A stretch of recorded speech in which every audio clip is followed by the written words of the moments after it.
বাচ্চা কয়েকটাকে বসিয়ে দিয়েছি পেঁয়াজ আদা রসুন এইসব ছাড়াতে, কারণ এর নামই তো পিকনিক। এখানে তো বড় বাচ্চা সকলেই হাতে হাতে কাজ করাটার নামই হচ্ছে পিকনিক। আর আমাদের কোনো হালুইকারও ছিল না, এই যে কাকা হয় ইনি আমাদের রান্না বান্না সব করে দিচ্ছেন, তার সাথে তো কাকিমায়েরা সব জোগাড়ই দিচ্ছে।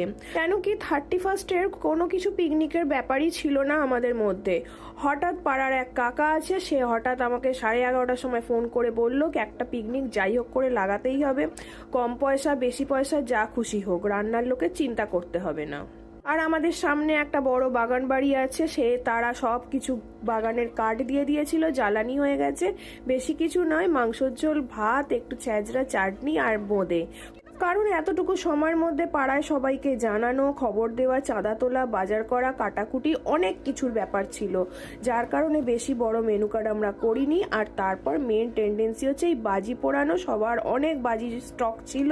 এর আগেই তো আমার অনেক ভিডিওতে দেখেছো যে এটা আমাদের পাড়া নয়, একটা পরিবারের মতন, যার কারণে বছরের প্রথম এবং শেষ দিনটা সবাই একসাথে হই হুল্লোড় করে কাটানো।